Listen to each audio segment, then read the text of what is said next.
অনেক দাম বেশি, আমাদের দ্বারা সম্ভব না এত দাম দিয়ে ইলিশ মাছ খাওয়া। এত দাম দিয়ে সাধারণ মানুষ খাওয়ার মতো সম্ভব হয়? ইলিশের দাম সবসময়ই চওড়া, কমতে আমি দেখি না এর মধ্যে।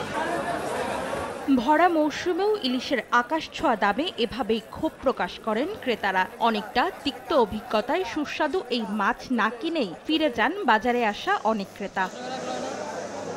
গেল বছর যে ওজনের ইলিশের দাম ছিল 1500 থেকে 1600 টাকা, এবার সেই মাছ বিক্রি হচ্ছে 2500 থেকে 3000 টাকায়। 1 কেজিরও কম ওজনের মাছ 2300 টাকা কেজি কিনতে হচ্ছে। খুলনার থেকে এখানে দামের ডিফারেন্স কমপক্ষে 4 থেকে 450 টাকা পার কেজি। বেশ দরদাম করে 2300 টাকা দিয়ে 900 গ্রামের এক পিস ইলিশ কিনেছেন এই ক্রেতা। 2220 টাকা দিয়ে কেনা এই মাছের সব খরচ বাদ দিয়ে বিক্রেতার লাভ মাত্র 50 টাকা। এমন দাবি করে খুচরা ব্যবসায়ী বলছেন, দাম বাড়তির বাজারে বেচা বিক্রিতেও মন্দায় পড়েছেন তারা। আমরা তো মাছ বিছে পাই না, বলে দাম দিয়ে কিনে আনছি। আরো গেলে আমরাও মাছটা কম পাই।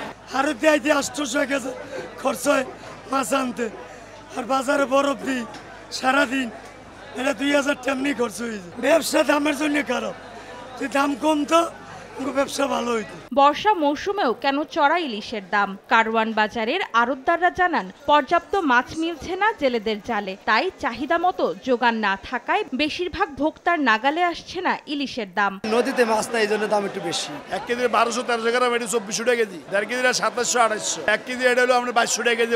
অরিজিনালটা নদীরটা পাইকারি, সব পাইকারি। নদীতে না থাকলে পাবে করতে গিয়ে আমাকে যখন অভিযানটা দেয় ওই টাইমে মন করে 12 তলার মাছ ধরে নিয়ে যায়। আমরা তো লক্ষ লক্ষ কোটি কোটি টাকা দাদন দিয়েছি, মাছ পাইতেছি না। কিন্তু যেই বর্তমানে 10 লাখ 15 লাখ টাকার মাছ বেচবো, হ্যাঁ 4 লাখ 5 লাখ টাকার মাছ বেচি।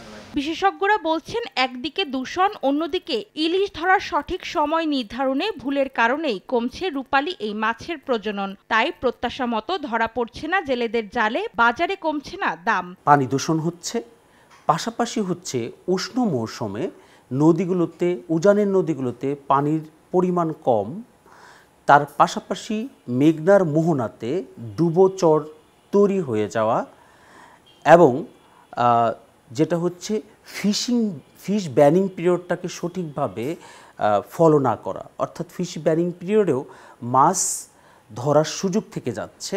এই কারণগুলোই হচ্ছে ওদের প্রজননের জন্য একটা বড় প্রতিবন্ধকতা।